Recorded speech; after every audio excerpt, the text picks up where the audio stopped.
आप आगे आ सकते हो मेरे साथ। आज कैमरामैन फोकस करो। मैं इनके लिए गा रही हूँ कि कहे दोस्त सजना ये तोहरी सजनिया पगलिए तोहरी बनैया में पगलिए जाऊं।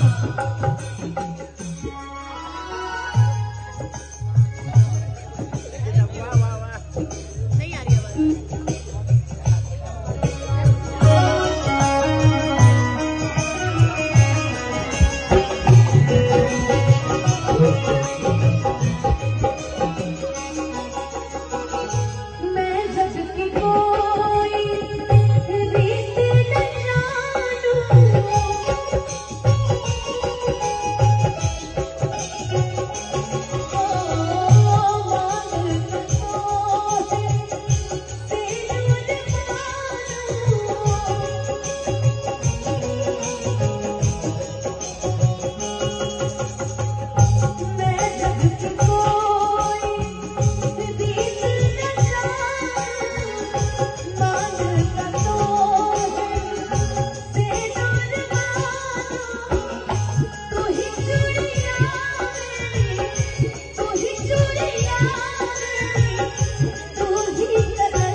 लेकिन एक फरमाइश मिली कि मेरे को गाने के लिए वहाँ मेरा भाई आया हुआ है, देखो पीछे कितनी दूर से चलता। हाँ तो जाओ यार, मेरा बहुत प्यारा भाई मेरा आया हुआ है, अपन भाई है मेरा यार, बहुत दूर से मेरा कार्यक्रम देखने आए हैं आखिरी चरण पर।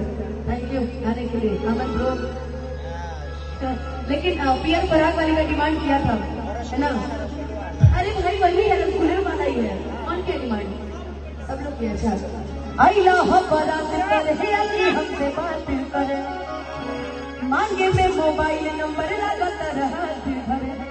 अच्छा ये पीला पीला पहन के गया आपको, आप मेरे गाना कि गोरी फूला झाड़ी बालू। अच्छा ननद जी सब वाह वाह वाह। कि गोरी फूला आपका तो मैं है ना, मैके में कौन शर्मा है जी। कि गोरी फूला झाड़ी बारू मुखिया जी के परिवारू अलग पर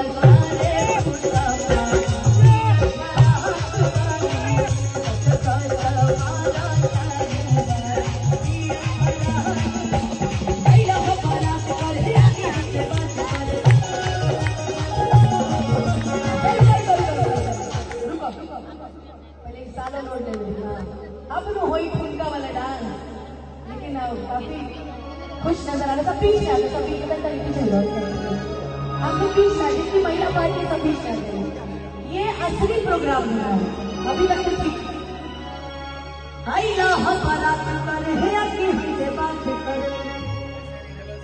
आज की पीएफ खराब वाली मेरे लिए ही मांगे में मोबाइल नंबर लगाता रहा दिल भरे।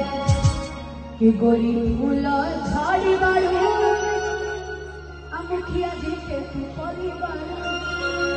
कि गोरी फूला झाड़ी बारू काम कर रही है भाई अब पापा के परिवार लगलू का